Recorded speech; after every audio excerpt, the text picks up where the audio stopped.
Lecture du livre du prophète Isaïe. Parole d'Isaïe, ce qu'il a vu au sujet de Juda et de Jérusalem. Il arrivera dans les derniers jours que la montagne de la maison du Seigneur se tiendra plus haut que les monts, s'élèvera au-dessus des collines. Vers elle afflueront toutes les nations et viendront des peuples nombreux. Ils diront : Venez, montons à la montagne du Seigneur, à la maison du Dieu de Jacob, qu'il nous enseigne ses chemins et nous irons par ses sentiers. Oui, la loi sortira de Sion et de Jérusalem, la parole du Seigneur. Il sera juge entre les nations et l'arbitre de peuples nombreux. De leurs épées, ils forgeront des socs, et de leurs lances, des faucilles. Jamais nation contre nation ne lèvera l'épée, ils n'apprendront plus la guerre. Venez, maison de Jacob, marchons à la lumière du Seigneur.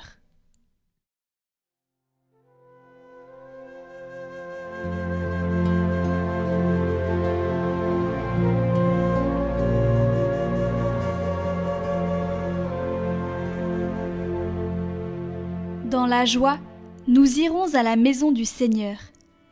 Quelle joie quand on m'a dit : nous irons à la maison du Seigneur. Maintenant, notre marche prend fin devant tes portes, Jérusalem. Jérusalem, te voici dans tes murs, ville où tout ensemble ne fait qu'un.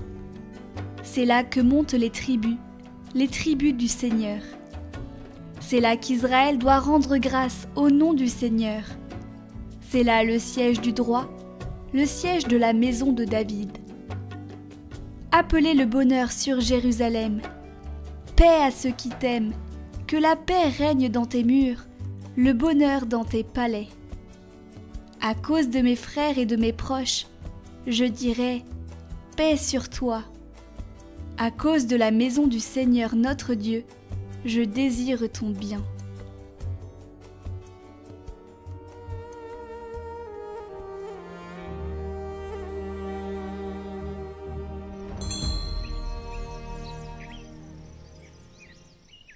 Évangile de Jésus-Christ selon saint Matthieu. En ce temps-là, comme Jésus était entré à Capharnaüm, un centurion s'approcha de lui et le supplia.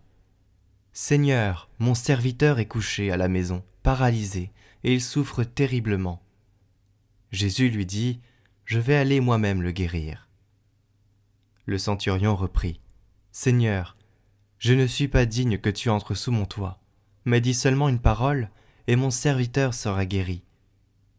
Moi-même qui suis soumis à une autorité, j'ai des soldats sous mes ordres. À l'un je dis va, et il va. À un autre viens, et il vient. Et à mon esclave fais ceci, et il le fait. » À ces mots, Jésus fut dans l'admiration et dit à ceux qui le suivaient : « Amen, je vous le déclare, chez personne en Israël je n'ai trouvé une telle foi. Ainsi je vous le dis, beaucoup viendront de l'Orient et de l'Occident, et prendront place avec Abraham, Isaac et Jacob, au festin du royaume des cieux. »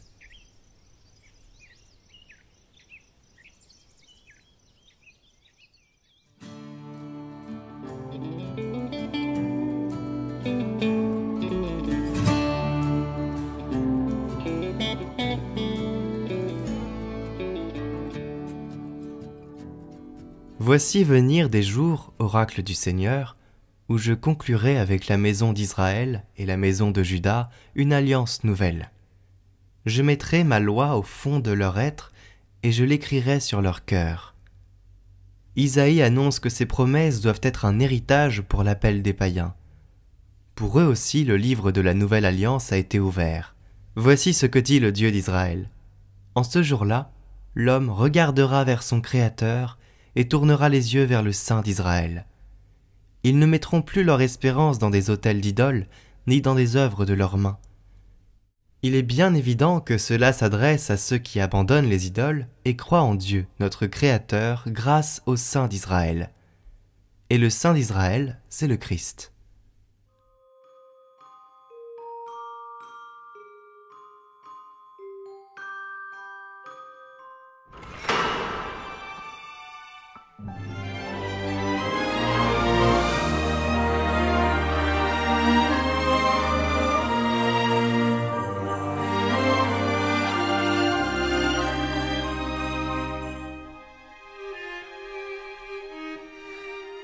Bienvenue dans ce parcours de l'Avent. Ouvre ton cœur. Penchons-nous aujourd'hui sur cette année liturgique qui s'est achevée avec la fête du Christ roi de l'univers la semaine dernière. Que signifie cette nouvelle année liturgique? Quel est le sens de cette fête qui clôt l'année liturgique, ou plutôt qui ouvre notre temps à l'éternité de Dieu, qui nous propose de passer de ce monde, avec ses rois et ses princes de la terre, au royaume céleste où le Christ règne dans la gloire de Dieu, son Père. Cette année liturgique achève le temps, c'est-à-dire elle met un terme au temps des hommes pour l'introduire dans le temps de Dieu, c'est-à-dire son éternité. Une année liturgique, c'est toute la vie du Christ, toute la vie de l'Église et toute la vie du monde, mais aussi toute notre vie, toute ma vie. L'année liturgique est traversée par le mystère pascal. Pâques est un passage, passage de la mort à la vie, passage de ce monde au Père, passage de ma vie à la vie d'enfant de Dieu, passage des affaires du monde à l'œuvre de Dieu, c'est-à-dire croire au Christ, vivre de son amour, espérer et désirer le ciel, le royaume de Dieu, le règne de Dieu. Cette fin de l'année de grâce accordée par Dieu te pose l'ultime question. Finalement, avec tout ce que nous avons fêté, tous les mystères du Christ, des différentes fêtes ou mémoires des saints, as-tu choisi de laisser le Christ régner dans ta vie, régner dans ton cœur? Et c'est le thème de ce parcours.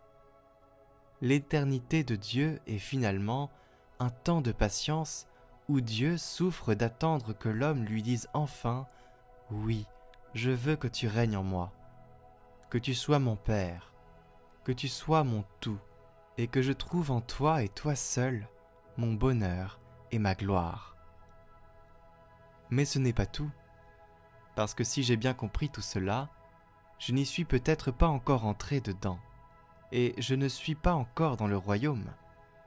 Et c'est là encore une chose magnifique. La liturgie ne fait pas que me faire comprendre le mystère du Christ, elle me fait entrer dans ce mystère.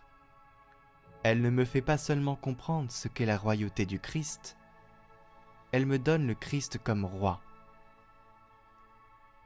Il faut une seule chose, que j'y consente, que je réponde « Amen ». Pour le début de ce temps de l'Avent, je méditerai cette prière, demandant à Jésus de nous ouvrir son cœur. Dite avec ferveur et dévotion, elle procure une paix durable à notre âme et nous rappelle la joie de recevoir l'amour de Dieu. Ô divin Jésus, source inépuisable de tout bien, ouvre-nous, nous t'en supplions, l'intérieur de ton cœur, qu'après avoir pénétré par une pieuse méditation dans ce sanctuaire d'amour divin, nous puissions y fixer nos cœurs pour toujours, car c'est là que se trouve le trésor, le repos et la joie des âmes saintes, par toi qui règnes pour les siècles des siècles. Amen.